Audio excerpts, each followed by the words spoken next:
Australia में समुद्र किनारे मना रहे त्योहार ये लोग बिल्कुल अनजान थे मनीष कि इस तरह का कोई अटैक हो सकता है। किस तरह से इन्वेस्टिगेशन अब आगे बढ़ रही है? देखिए, करीबन अभी से कुछ देर पहले इस समय जो टाइम है वो 9:30 बजे रात का हो रहा है ऑस्ट्रेलिया के सिडनी के बोंदी बीच पर, और करीबन 6 बजे ऑस्ट्रेलियन टाइम के हिसाब से, यानी अभी से करीबन 3.5 घंटे पहले ये यहाँ पर 2 हमलावर आए जिनके पास वेपन मौजूद था और उन्होंने लगातार फायरिंग करना शुरू कर दिया।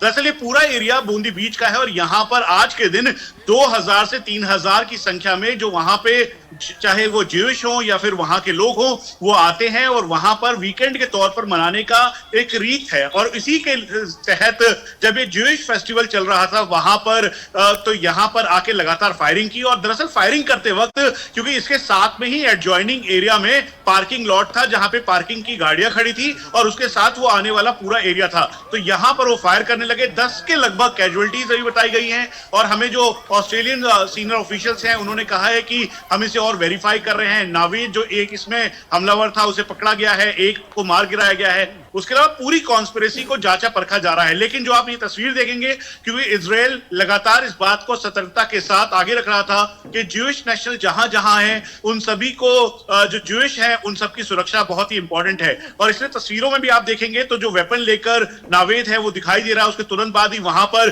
जो सिडनी का ही एक नागरिक है वो आया, उसने उसे कैप्चर किया और कैप्चर करने के बाद उस पर वेपन ताना ताकि उसको डिटेन किया जा सके। हालांकि वो भागने की कोशिश कर रहा था और उसी बीच जो ऑस्ट्रेलियन एजेंसी, ऑस्ट्रेलियन गार्ड्स हैं, ऑस्ट्रेलियन पुलिस कर्मी हैं, वो वहां पर पहुंचे। जो इंजर्ड हैं, करीबन 20 के लगभग इंजर्ड बताए गए हैं, उनको पैरामेडिकल टीम अभी जो पूरी मेडिसिन है, फर्स्ट एड है, वो देकर उनको स्टेबलाइज किया जा रहा है। लेकिन 10 से ज्यादा के लगभग कैजुअलिटीज हैं और यही वजह है कि इसको देखते हुए अभी पूरी सतर्कता के साथ इन्वेस्टिगेशन की जा रही है। अब नावेद कहां से है, क्या है और उसके पीछे क्या कॉन्स्पिरेसी थी, क्या जिस तरीके से ज्यूइश को टारगेट किया गया और ये इजराइल में कहा गया कि हमास का कोई इससे लिंक तो नहीं है, उसके अलावा गजा कोई लिंक तो नहीं है, कहीं पैलेस्टीन, और ये जो पूरा का पूरा इस समय जो सिचुएशन बनी है उसके आधार पर इसकी जांच पड़ताल की जा रही है और इसकी पूरी जानकारी इजराइल को दी गई है ताकि वो अपने नागरिकों के लिए अलर्ट निकाल सके। यहां तक कि हमारे और भी सीनियर ऑफिशियल से बात हुई, उन्होंने इस बात को कहा है कि हमने एक डायरेक्शंस देते हुए हमने एक प्रिकॉशनरी एडवाइजरी निकाली है जितने भी ज्यूइश पूरे वर्ल्ड में अलग अलग जगहों पर हैं ताकि वो सतर्क रहें, अगर एक साथ रहते हैं तो वहां पे एडमिनिस्ट्रेशन को भी इसकी जानकारी दें।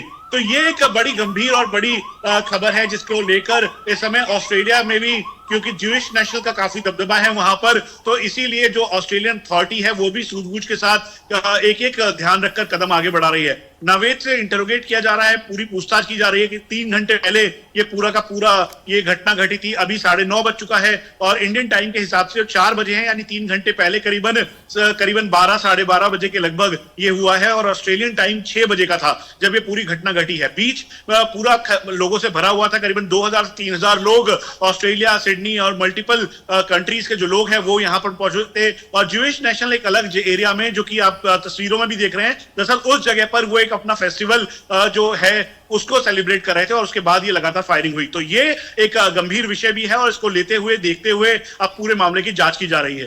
और देखिए, ज्यादा से ज्यादा लोगों की जान जाए इस टारगेट से ही शायद इस हमले को अंजाम दिया गया होगा, क्योंकि 2000 से ज्यादा लोग उस वक्त वहां पर मौजूद थे जब यह अटैक हुआ। मनीष, और कौन कौन से टारगेट इस वक्त पुलिस के सामने है, कौन से चैलेंजेस हैं जिनको लेकर इन्वेस्टिगेशन आगे बढ़ रही है? आपने बताया कि कौन कौन सी संभावनाएं इस वक्त पुलिस की तरफ से खंगाली जा रही हैं, और कौन से पॉइंट्स हैं जिन पर ये इन्वेस्टिगेशन आगे बढ़ रही है? आसपास के इलाकों के लिए क्या एडवाइजरी जारी की गई है?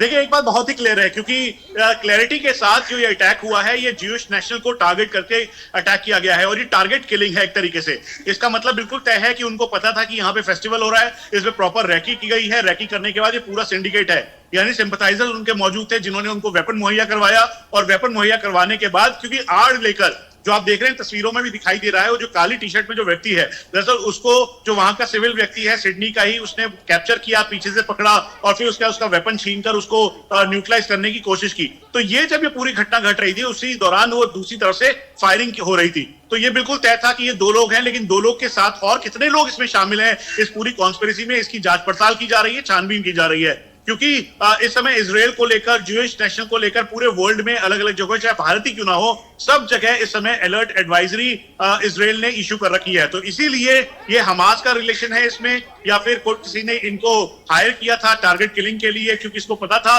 कि यहाँ पर बोंदी बीच के अंदर, सिडनी के अंदर यहाँ पर एक फेस्टिवल सेलिब्रेट किया जा रहा है और यहाँ पर बहुत सारे ज्यूइश हैं जो कि एक साथ असेंबल हुए हैं, एक साथ इकट्ठा होकर यहाँ पे पार्टी कर रहे हैं। ठीक उसी तरीके से जैसे इजराइल में आपको ध्यान होगा, जब गजा से होते हुए जब ये हमास आया और उसने लगातार फायरिंग की जिसमें बहुत बड़ी कैजुअलिटीज हुई थी, जिसका खामियाजा पूरी तरह से हमास और गजा को भुगतना पड़ा। तो ठीक वैसे ही अब इसको देखा जा रहा है और सिमिलरली जो इजराइल नेशंस हैं उन सबको अलर्ट रहने के लिए कहा गया है। ठीक है, आप मनीष हमारे साथ बने रहें, आगे भी आपसे अपडेट लेंगे इस पर। कैसे ऑस्ट्रेलिया के सिडनी में समंदर के किनारे नरसंहार हुआ, इसकी पूरी डिटेल इस रिपोर्ट में देखिए।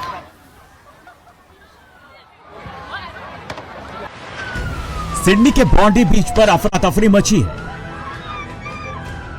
जान बचाने के लिए इधर उधर लोग भाग रहे हैं। लगातार गोलियों की आवाज सुनाई दे रही है।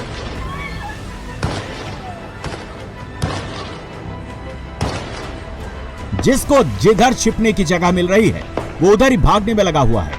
काले कपड़े में मौजूद दो शख्स बीच पर मौजूद लोगों के ऊपर फायरिंग करते नजर आ रहे हैं।